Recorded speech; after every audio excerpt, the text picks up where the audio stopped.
Rural development is one of the priority projects on the government's agenda, and this subject came under the spotlight of 1,000 stakeholders at the Rural Economy Transformation 2012 conference held last week. There were big things on the agenda. Lots of questions were asked, lots of decisions were made, and the event ended with a pledge which will surely give heart to all those living in poverty in rural South Africa. The purpose of the conference was to engage people from rural areas about the framework for rural economy development in the country. We thought it would be fair to get them together, and then we can share with them our own thinking, but also hear what their lived experience is, and so we can measure the two and come up with a common program. I'm very pleased we did this because there's the communal land tenure is a contested terrain. People have actually understood that it's a very difficult one. The second one is the coordination and governance. It comes out again very strongly. It's not just a rural development and land reform question, it's a government issue. That government must coordinate better, not only amongst the departments in one sphere, but across the sphere, the three spheres of government, coordination and governance. But then the critical point again, which will always be a sticky one when it comes to rural development, is the one of the relationship between elected structures of government, like councillors, as well as traditional institutions. Now, but there's an interesting dimension here. Even within the traditional institutions, there are the traditional councils which are elected, and there are the Inkosi, the traditional authorities which are not elected, but they're there, but not elected. So how they relate to each other, those who are in the traditional councils, which are constitutional structures, and then those which are just born and remain there. So it's something that we have not actually thought about. It came out here. So when we articulate these relationships, we take into account the broad and the micro issues.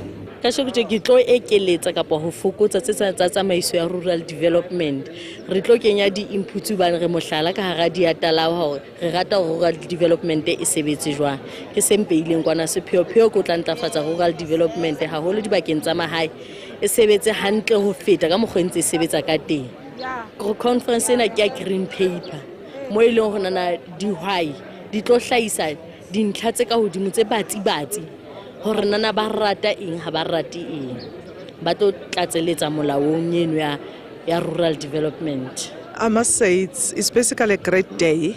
Inarisek is part of the conference that is happening today in terms of rural transformation. So we'll basically be showcasing our young people from the rural areas in terms of the skills that they have learned for the past 24 months in the program, and also the future plans going forward. I think there will be a number of provinces that will be here, and there will be breakaway groups wherein even our beneficiaries of CRDP from Mpumalanga will also benefit from the experiences of other provinces, of which I think that information will be vital for them to take back to Mpumalanga and implement, so that we have a uniform implementation strategy in terms of CRDP in the country. From here, we've set up small groups dealing with themes. Here we also have got 5 themes. So there are 5 groups of 10 people each group. There will be other people, of course, who will come and strengthen those, so that we can then focus on the various policy, because each theme was based on policy proposal. So they will do that, but those people as a group, they'll constitute a national reference group. People who will be my tonsils, if you like. Am I going right? Is the body still working fine? Are we moving in the right direction? So the national reference group.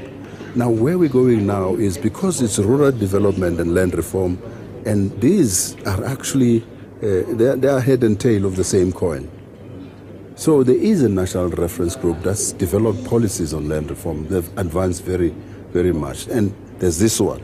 So I want to bring these national reference groups together, so that we can then come up with an omnibus policy on rural development and land reform, so that we flatten whatever boundary that was created by separating the two policy perspectives on land reform and rural development. So we'll do that probably next month. I heard the DG say so. So that's the way forward. But then it means I'll give them a bit of space, a bit of time to work through the policies like we did with land reform. Then in March next year, I would like to come together with them before we do a policy speech in Parliament, so that the policy speech reflects more the reality on the ground in terms of the policy perspectives we're pushing forward.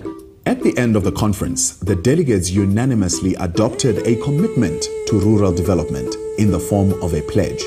We will never again permit the passage of legislation which leads to misery for our fellow countrymen and women. We pledge to be fair, to share success, to alleviate suffering, to do everything we can to uplift the downtrodden, in the sure knowledge that in doing so, we lift ourselves, our country, and our hopes for the future.